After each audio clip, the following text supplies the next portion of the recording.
jumlah UMKM itu lebih dari 27.000, perguruan tingginya 57. Kemudian kalau kita lihat capaian atau prestasi, untuk akuntabilitas kinerja ini sudah masuk di level A, kemudian reformasi birokrasi di BB, BTP kita sudah 13 kali berturut. Kampus perguruan tinggi yang 57. Adakah di situ datanya, detail data bahwa kampus ini terisi berapa persen ya dari kuota? Terus habis itu kita datanya juga termasuk bahwa warga Kota Malang sing kuliah di 57 kampus itu berapa gitu? Bagaimana pemenuhan kebutuhan pelayanan penduduk di Kota Malang? Jadi untuk rumah atau tempat tinggal bagaimana, kemudian air minum, kebutuhan listrik, pengelolaan persampahan, fasilitas kesehatan, dan fasilitas pendidikan. Dengan jumlah UMKM itu lebih dari 27.000, perguruan tingginya 57. Kemudian kalau kita lihat capaian atau prestasi, untuk akuntabilitas kinerja ini sudah masuk di level A, kemudian reformasi birokrasi di BB, BTP kita sudah 13 kali berturut-turut. Itu target apa? Untuk pendapatan, target pendapatan. Pendapatan ataupun misalkan penurunan kemiskinan, jadi kita bisa lihat milestone-nya sampai mana gitu. Dengan updating itu per tiap apa? Beda-beda ya. Kampus perguruan tinggi yang 57. Adakah di situ datanya, detail data bahwa kampus ini terisi berapa persen ya dari kuota? Terus habis itu kita datanya juga termasuk bahwa warga Kota Malang sing kuliah di 57 kampus itu berapa gitu?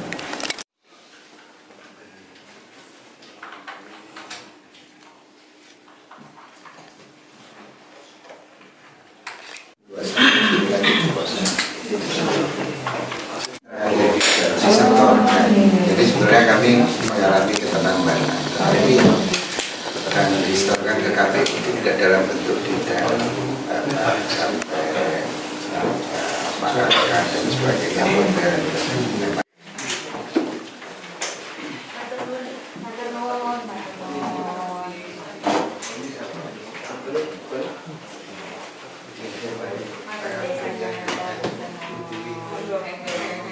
Kami pengen memulai satu tradisi baru ya, jadi bahwa calon wali kota gitu ya, menurut hemat kami sebaiknya, jadi ini ada keseriusan dalam arti kata gini, Pak, kita hari ini belanja masalah ke sini. Jadi ini Bapeda ini adalah tempatnya think tanknya Kota Malang.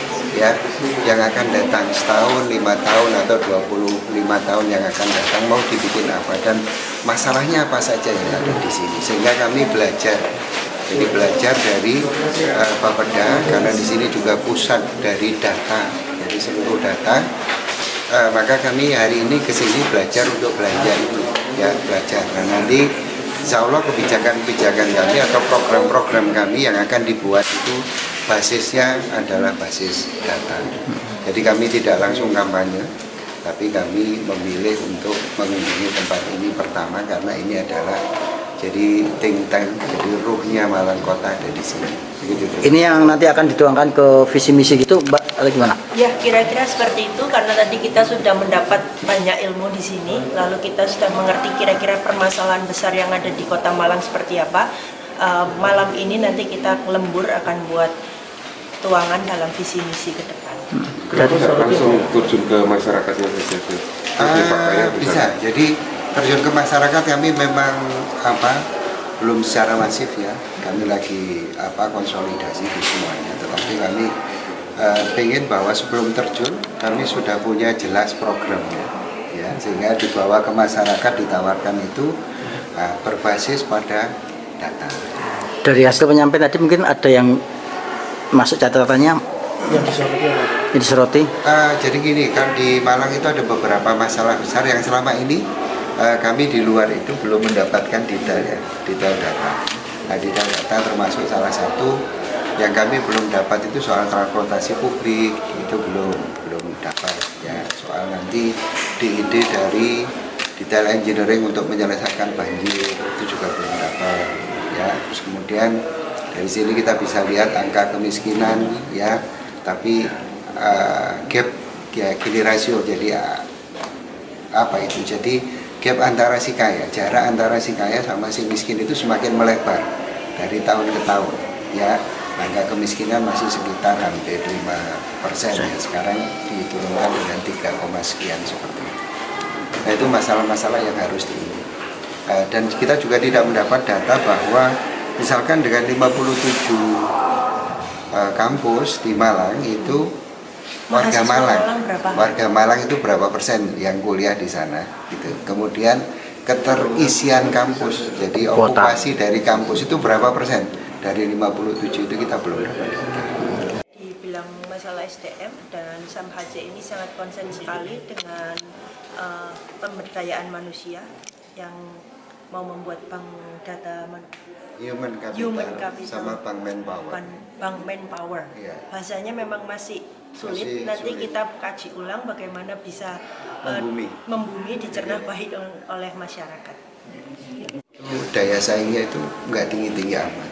Dan sekarang kita lihat bahwa kalau runutannya Indonesia Emas 2045, bahwa itu adalah tentang core-nya ada di SDM. Nah, bagaimana membangun SDM yang berdaya saing? Ya, nah ini nanti kita akan membuat satu terobosan baru, jadi mengembangkan SDM dari sisi terbaik, jadi bakat, minat sampai perencanaan profesi itu dibuat dari kecil, dari golden age anak umur 10 tahun, dan itu difasilitasi gratis ya, sehingga orang tuanya gak usah ngarang anak itu tadi apa gitu ya, sekolah ini jurusannya apa. Nah ini terdata dalam satu perusahaan data bernama Human Capital. Human Capital ini HRD lah mas ya, di perusahaan dari HRD. Nah dari HRD ini bisa melihat bawahnya anaknya Pak Karjo ya, Mergosono Kang Limo, RT 6, RW 5 ini punya bakat apa, punya minat apa, dan gede ini tadi apa. Nah dibangun sampai mana itu kita sudah kenal, sehingga